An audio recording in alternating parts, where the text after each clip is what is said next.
सुप्रभात। कक्षा प्रथम बच्चों, विषय है आपका हिंदी फर्स्ट रिमझिम। तो चलिए आप भी अपनी हिंदी की पुस्तक रिमझिम खोल लीजिए और देखिए इसमें हमने आपको बताया कि आपके जो हमने आपको पढ़ाए गए अध्याय हैं, जिसमें है पहला अध्याय आपका झूला कविता और द्वितीय अध्याय आम की कहानी। तो आपको इन दोनों अध्यायों से ही संबंधित प्रश्न पूछे जाएंगे आपके फर्स्ट यूनिट टेस्ट में। तो आपको इन दोनों अध्यायों से संबंधित जो प्रश्न उत्तर आपको कॉपी में कराए गए हैं, पुस्तक में कराए गए हैं, उन्हें एक बार फिर से पढ़ना है, देखना है और साथ ही साथ आपको ये जो आपकी पहली कविता है, झूला कविता है, उसकी 6 पंक्तियाँ 6 लाइनें स्वयं से कॉपी में लिखने का प्रयास करना है, जिससे आपको अपने यूनिट टेस्ट में कविता की 6 पंक्तियाँ अच्छे से लिख सकेंगे। तो इस तरह बच्चों आपको अपने फर्स्ट यूनिट टेस्ट के लिए आपका प्रथम अध्याय झूला और द्वितीय अध्याय आम की कहानी से संबंधित प्रश्नों को एक बार फिर से पढ़ना है। अब देखिए आप अपनी हिंदी व्याकरण की पुस्तक में साथ ही साथ अपनी हिंदी व्याकरण की कॉपी भी खोल लीजिए और देखिए। तो अपनी व्याकरण की पुस्तक में देखिए बच्चों, इसमें भी आपको सबसे पहले क्या दी गई है, विषय सूची दी गई है, अध्यायों का वर्णन दिया गया है। तो जिसमें हमने आपका जो प्रथम अध्याय है भाषा और द्वितीय अध्याय है वर्णमाला, इससे संबंधित जो प्रश्न करवाए हैं उन्हें आपने पढ़ना है। और अभी आप खोलेंगे अपनी हिंदी व्याकरण की कॉपी और देखिए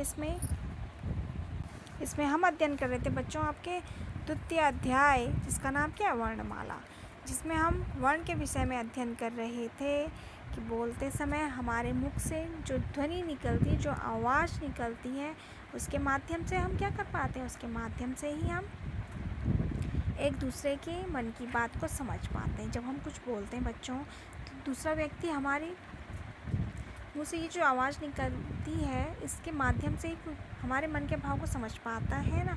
और दूसरा व्यक्ति जब हमसे कुछ बोलता है, तभी हम उसकी मन की बात को समझ पाते हैं।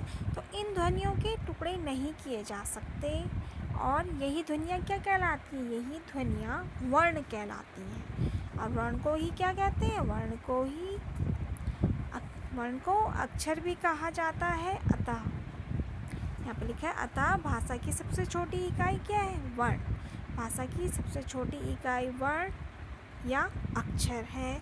अब देखो आप यहाँ पे लिखा है वर्ण के प्रकार। तो वर्ण के 2 प्रकार होते हैं, जिसमें पहला है स्वर और दूसरा है व्यंजन।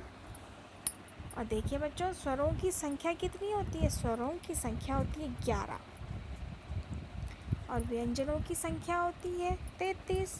तो इस तरह आपको यह कार्य आज अपनी हिंदी व्याकरण की कॉपी में करना है और साथ ही साथ इसे पढ़ने का प्रयास भी करना है, क्योंकि बच्चों आपके हिंदी व्याकरण में आपका प्रथम अध्याय भाषा और द्वितीय अध्याय वर्णमाला से ही संबंधित प्रश्न पूछे जाएंगे। तो आपको इसमें इन दोनों अध्यायों से संबंधित जो प्रश्न उत्तर हैं आपको पढ़ने हैं। तो इस तरह आप अपने हिंदी फर्स्ट और हिंदी सेकंड की तैयारी करेंगे अपने यूनिट टेस्ट के लिए। तो चलिए बच्चों, अब आप इन दोनों अध्यायों से संबंधित प्रश्न उत्तरों को पढ़ लीजिए और साथ ही साथ अपने यूनिट टेस्ट की तैयारी अच्छे से कर लीजिए। तो धन्यवाद बच्चों।